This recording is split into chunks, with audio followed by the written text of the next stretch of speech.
get the world to know that we consider the late Prime Minister not just a leader for Kenya, but a leader globally. Ladies and gentlemen, having done that, I would like to say a few more things before I invite my co-chair to say a few things and we close this briefing. And I would like to add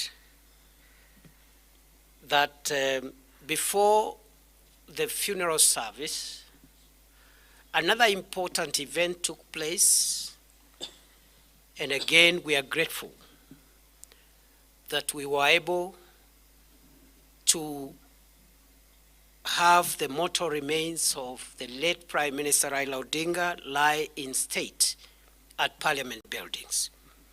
It was our intention yesterday. It wasn't possible. It was possible this morning, and we are very grateful to Parliament for facilitating that important state's rights.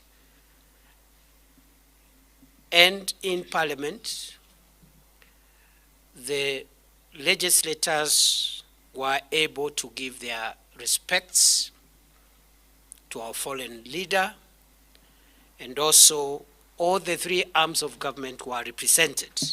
The executive, led by President William Ruto, the two speakers of Parliament, and the Chief Justice Martha Koome, who also graced the occasion and also graced the event in Nyayo Stadium. I also must appreciate there are many other leaders whom I cannot mention, especially at Nyayo Stadium, and I did note the other time at the stadium that former Vice President Kalonzo Musyoka, among others, were also present. And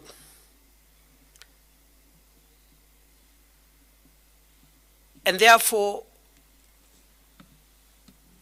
it is also important to announce to the country that we are pleased with what has happened in the afternoon. We had another event again, and that is the public viewing of the mortal remains of our departed leader.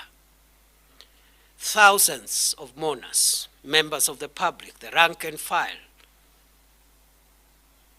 supporters and fellow citizens of our fallen leader were able to pay respects to the body of our leader. We are very pleased as a committee that that exercise, which just ended a few minutes to 5 p.m.,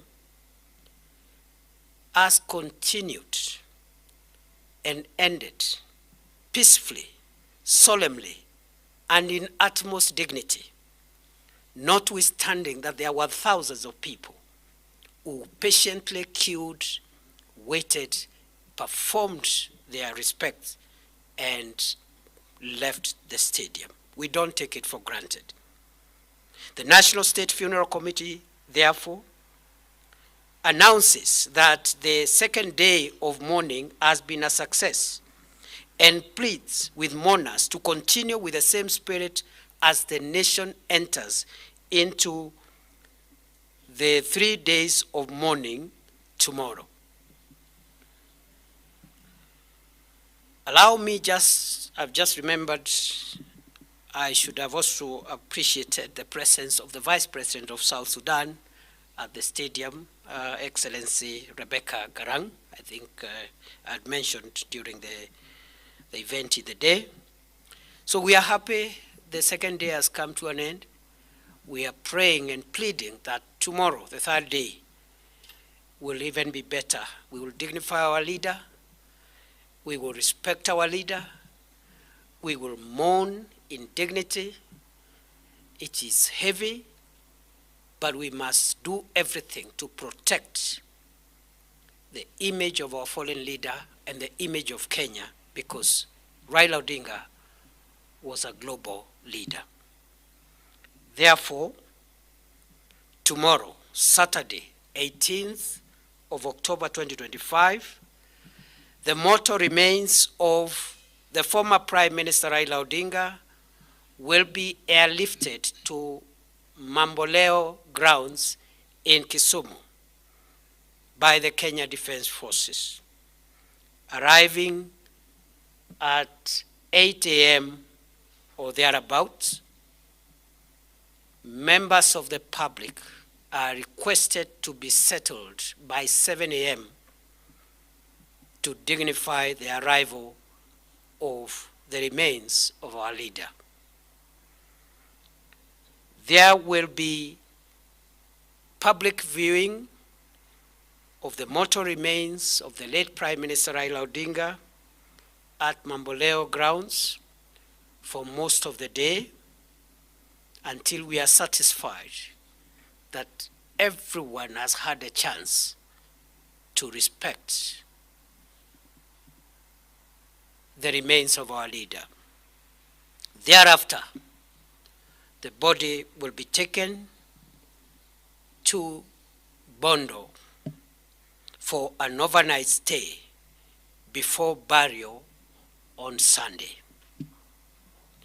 The program for Sunday will be given tomorrow, and I want to announce that the committee will provide information about the events on Sunday tomorrow at 7 p.m., but we will do that through a dispatch to media houses, because now we must relocate to Kisumu and Siaya to make sure that the remaining 2 days proceed as we expect them to proceed. Therefore, 7 p.m. tomorrow, there will be a media dispatch to inform members of the public on the program for Sunday as we finalize this very important exercise. We will not be taking any questions today. We have so many things we need to work on immediately after this. We are working throughout the night and then also making our way so that by morning we are able to take charge of the process on the other side. I will only allow the co-chairperson of this committee on behalf of the rest of us to maybe add one or two things, especially from the family perspectives, including what he might consider to be necessary for the public to know. It is now my pleasure to invite my elder brother, my co-chairman of this committee, Senator Dr. Oburu Oginga, whom I am very pleased to work with. And because after he speaks, I will not speak again, I want to thank all my colleagues that you see behind me here, who may not be speaking, but they are doing a great job. They are sacrificed their time. They are the ones responsible for some of the gains that you see we are making. All of them are appreciated individually. We have very senior leaders from the ODM party,